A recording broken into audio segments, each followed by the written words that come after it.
What's up, factory? Lately, some of you have asked me where I purchased my hobby tool holder. Sadly, this tool holder isn't available for purchase as this particular holder was custom made by a good friend of mine. But in this video, I'm going to show you how he makes them. My friend FudgeBucket has many hobbies, and in this case is also a very talented woodworker. For example, he has made these awesome cutting boards with intricate designs using exotic woods. He usually makes these as gifts for friends and family. It's pretty cool stuff. Naturally, the woodworking process creates leftover scrap pieces. These tend to be made up of domestic woods like maple and walnut, and exotic woods such as padauk, purple heart, and other woods from South America and Africa. This is still perfectly good wood. It'd be a shame just to toss these cuts, so he just keeps them in his scrap wood box for smaller projects such as these. The Gunpla and scale model hobby has no shortage of tools available. And as your skills progress, you'll find yourself acquiring more tools to help you shape your creations. So having a tool holder like this should help keep your tools organized, visible, and easily accessible. Anyway, after rummaging through his scrap wood box, we settle on these scrap pieces that will become the blanks needed to make the tool holders. He starts by gluing up the blanks using Titebond wood glue.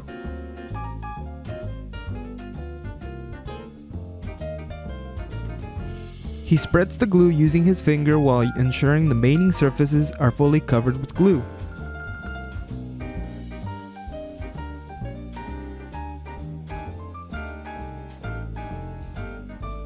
Then he clamps the blanks together.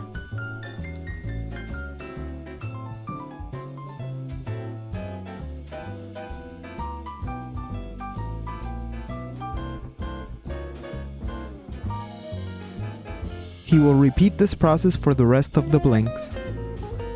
You can actually see some of the blanks he's already glued together in the background. It's staggering just how many clamps a woodworking person can own. But as FudgeBucket always says, a woodworker can never have too many clamps.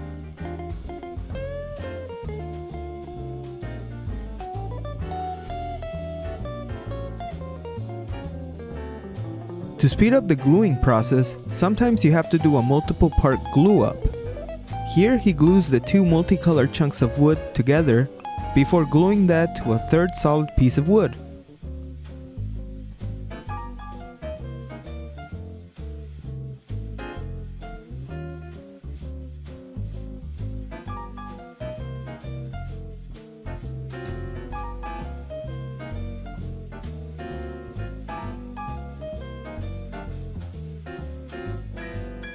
After all the blanks are glued and clamped, he lets them cure overnight.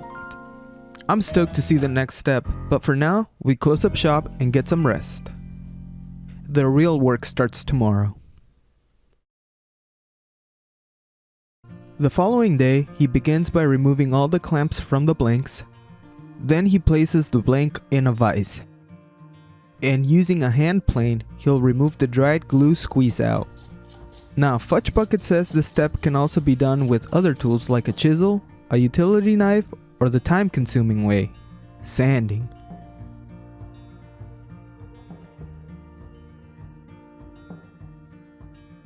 Next, he cuts off the excess pieces from the blanks using a handsaw.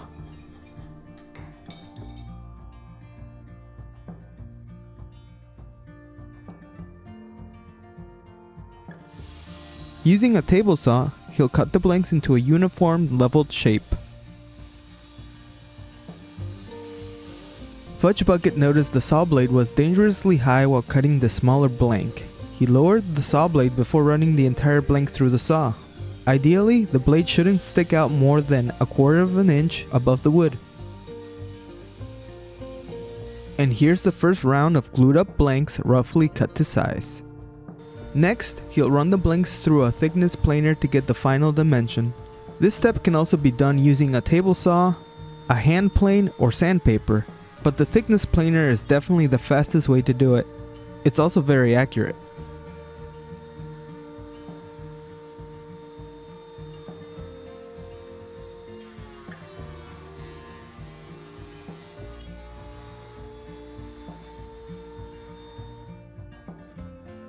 And here's the blanks after planing them to their final dimension.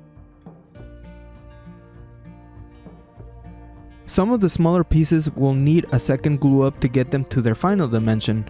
If the pieces are too small, they won't make for very sturdy and stable tool holders.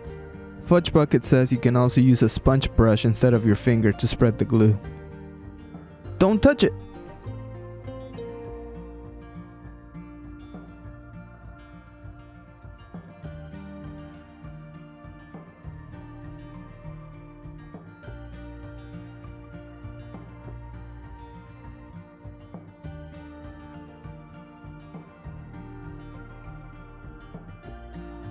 Check out this master hot dog mustard spreading senpai. Notice me, senpai.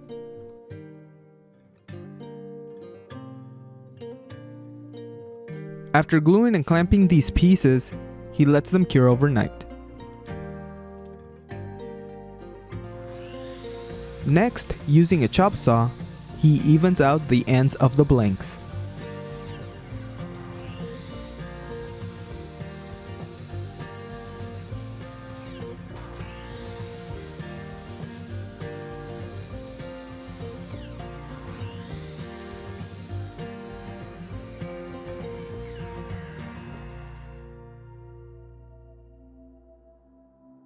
Now that all the blanks are straight and have been squared, he begins to lay out the drilling points. The drilling points for the holes are not set in stone and can be changed based on the needs of your tools. However, it is important to keep the drill points at least 3/8 of an inch from the edges to prevent drill bit blowout.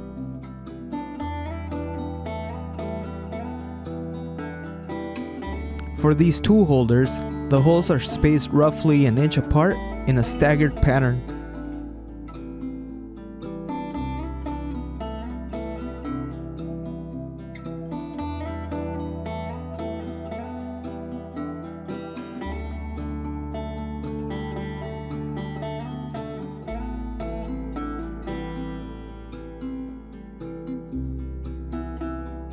Once the layout lines are marked, he uses an ice pick or awl to center punch the wood. This will give the drill bit a place to center on.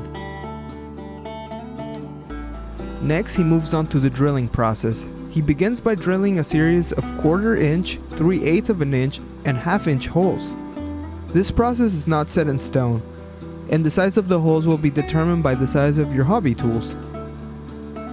To drill out these holes, he'll be using a special type of drill bit called a Forstner bit. These drill out smoother holes and do not tend to wander or grab like traditional drill bits. These also have the benefit of cutting a flat bottom hole.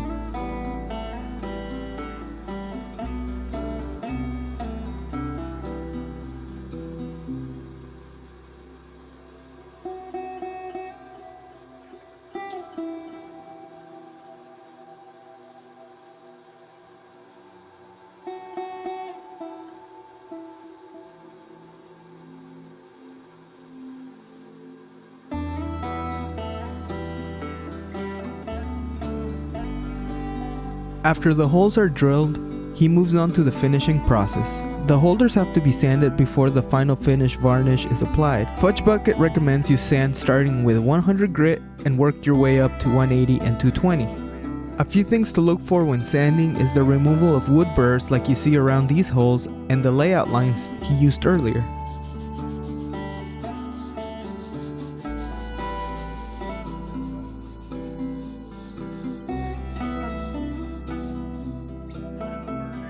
He also takes the time to sand away any burn marks left behind by the saw.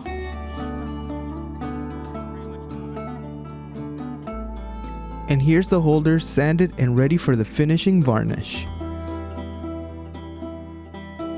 The holders are finished with a polyurethane semi-gloss sealer. The varnish reveals the beautiful grain and color of the wood. This step is very satisfying and it's FudgeBucket's favorite part.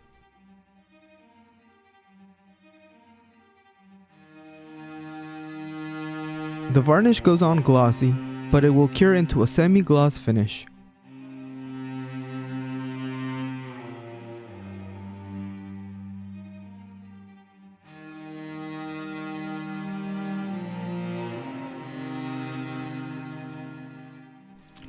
Each wood holder will have its own look and personality. These are truly one of a kind.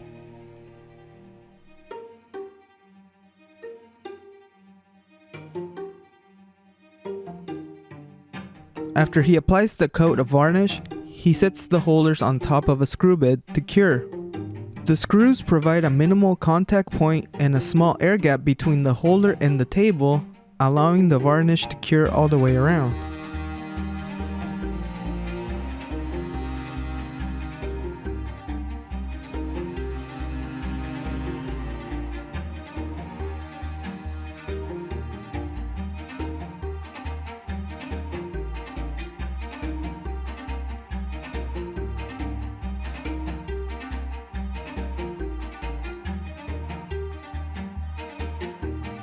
Wow, that's very cool.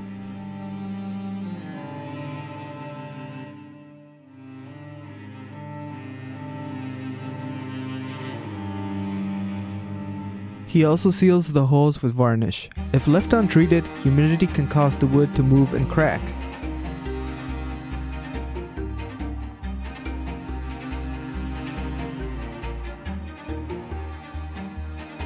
After applying the varnish, he lets them cure overnight. I can't wait to see the final result.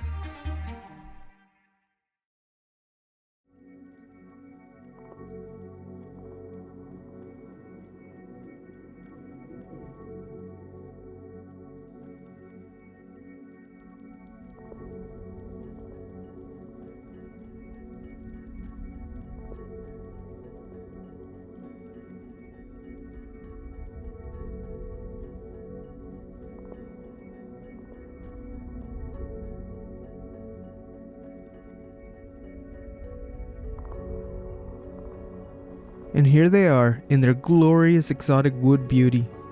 For me, it's hard to believe these holders were nothing but scrap wood only a few days prior to this. I'm so stoked.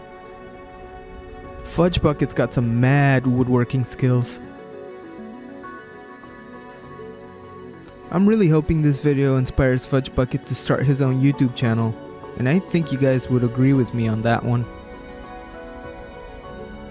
Like I've said before, these are beautiful tool holders and are truly one of a kind.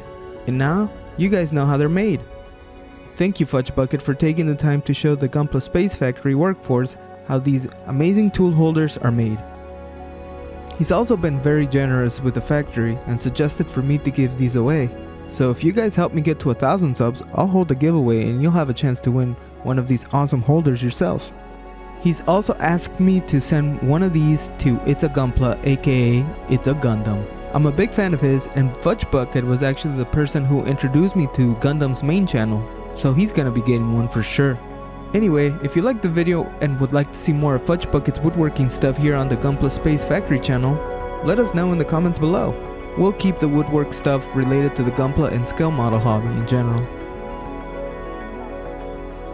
Because this is still a small channel, at the beginning of March, YouTube took away the factory's partnership. As a result, the factory hasn't been getting much exposure lately. So if you liked the video, please like, share, and subscribe. This will help out the channel so much. Also, check out the factory's Instagram and Twitter for updates in between videos. If you're feeling generous and like to support the factory directly, check out the new Patreon page. I'd be eternally grateful. That's it for this video. It was different from the usual stuff, but I hope you enjoyed it, and I hope to see you here on the next video.